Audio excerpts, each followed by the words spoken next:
What's going on, guys? Welcome back to another episode of Lockdown Coverage. If you guys are new to the channel, my name's Daniel. On today's episode, we finally have some breaking news to discuss. I know there hasn't been much news in the NFL lately, but former first overall pick in the 2011 draft and Carolina Panthers quarterback Cam Newton has signed with the New England Patriots. I know some of you guys might see the signing as a surprise, but I really haven't. I thought the only two logical fits for Cam Newton were either the Patriots or the LA Chargers, just because of their quarterback needs, but Cam Newton does have some problems fitting their scheme, in my opinion. We'll see what Bill Belichick actually does. I'm going to be discussing that in this video, particularly how this signing affects the AFC East and the AFC as a whole. Are the New England Patriots Super Bowl bound once again without Tom Brady? I think Bill Belichick signed him to say, hey, I'm still one of the best coaches in the league. I don't need Tom Brady. Give me Cam Newton, and I will change up my whole scheme and prove to people why I'm the best coach of all time. So let's get into it. And one thing that I did want to talk about is that it kind of boggles my mind that Cam Newton was a free agent to this point. If you look back at 2015 when he did win his MVP, when he had the MVP season and went 15-1, when he led the Carolina Panthers to the Super Bowl against Denver,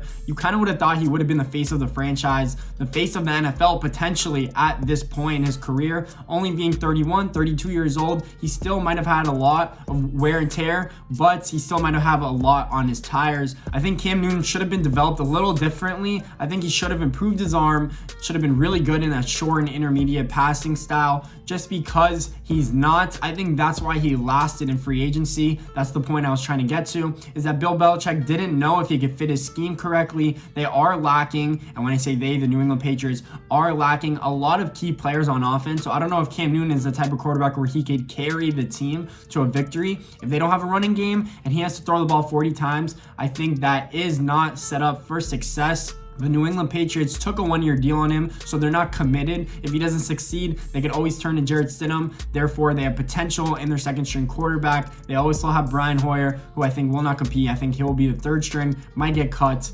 but I think Bill Belichick is out to prove a point without having Tom Brady on the roster. I think that Norv Turner, former offensive coordinator for the Carolina Panthers, actually brought out the best in Cam Newton. He threw over 60% completion percentage the 2 years or the 3 years that he was offensive coordinator. And really, I think he will change up things in the AFC East in terms of that division.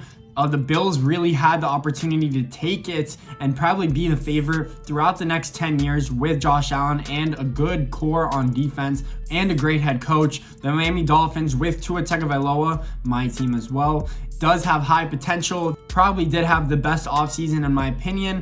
And that's not because I'm a Dolphins fan, but I still think that the division is wide open. Now that the Patriots signed Cam Newton, I think that they might be the favorite. Obviously, them not having a quarterback made their obstacles in their way to get to the division winner or the playoffs was very, very high. But now that they have Cam Newton, who's a wily veteran, who knows how to play on offense and knows how to contribute right away, I think they probably will be the favorite to win that division, even though the Bills probably might be right on their tail.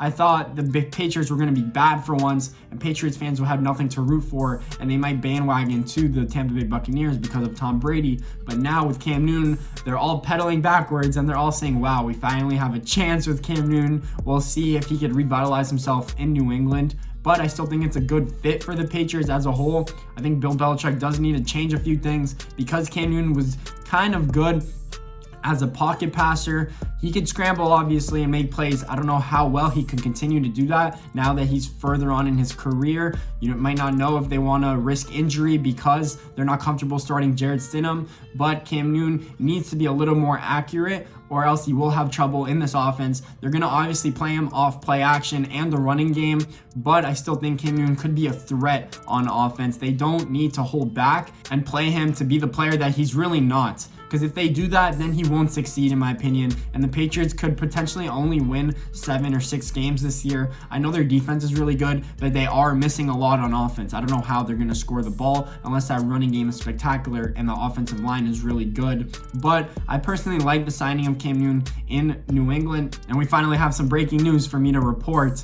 probably as the season progresses, we'll see how Cam Newton actually plays there, how he does in training camp, and if he eventually gets that starting job in New England. It'll be interesting. It'll be more interesting than it was before with Jarrett Stidham and Brian Hoyer to be the 1-2 quarterback battle, but now we have Cam Newton and Jarrett Stidham, so that would be highly anticipated. If you guys like this video, again, please make sure to leave a thumbs up and subscribe. I really appreciate it, guys. Thanks for watching.